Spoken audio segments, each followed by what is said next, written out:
I made my first visit to Albania in January 2023. I was hired by the country office of UNICEF, the United Nations Children's Fund, to work with colleagues from the University of Tirana on a research project.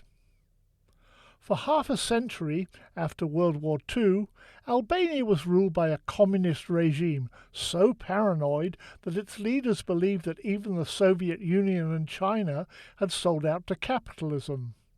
Albania zealously guarded its borders to stop anyone from leaving the socialist paradise, and to closely control anyone who was crazy enough to want to visit.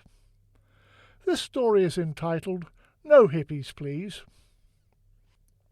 If you wanted to travel cheap in Europe in the 1970s, your Bible was The Hitch-Hiker's Guide to Europe by Australian expatriate Ken Welsh, first published in 1971.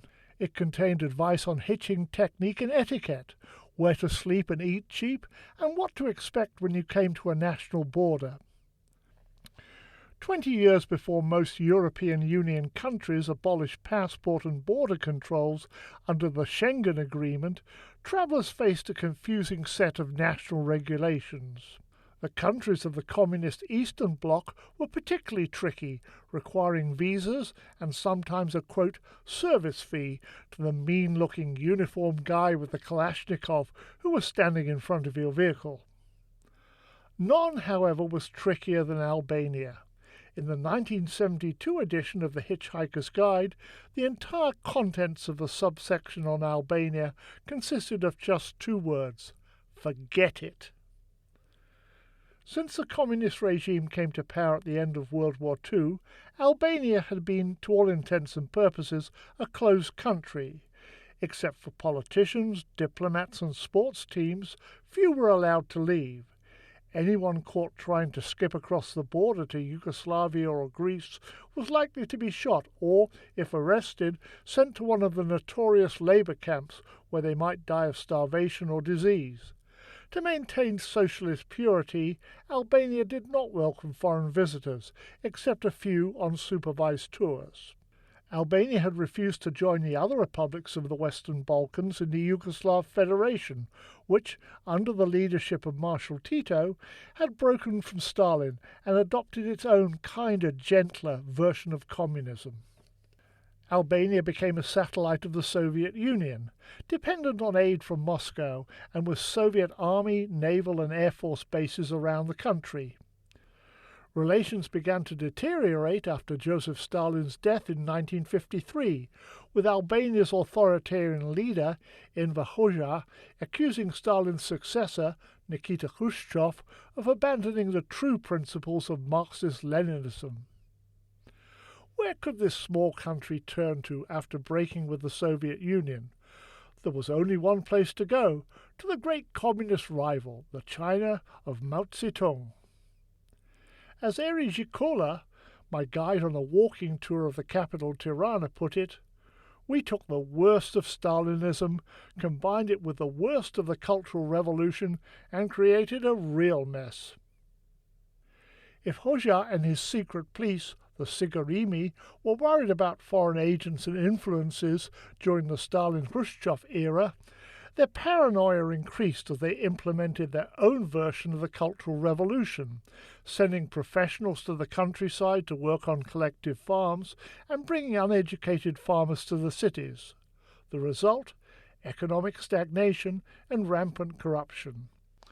Of course, you don't know you're poor until you see people who look like you who are living better than you do. That's why the myth of the socialist paradise was maintained through the control of information and restrictions on foreigners entering the country for fear they talked about what they earned and owned. The Sigurimi closely monitored the movements and contacts of the small cadre of foreign diplomats in Tirana, following them in unmarked cars, bugging their apartments, and enlisting their local staff as informers.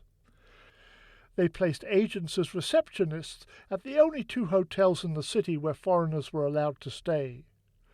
Rooms assigned to foreigners were under 24-hour surveillance, with hidden microphones connected through a switchboard and patched in directly to Sigurimi headquarters. With few Albanians permitted to leave the country, it seems amazing that some managed to marry foreign women, but the Sigurimi had it all under control, maintaining a list and closely monitoring their movements.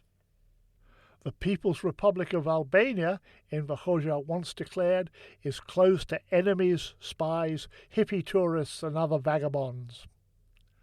To maintain what it called socialist aesthetics and to make some foreign exchange, the government maintained barber shops and clothing stores at all border crossings.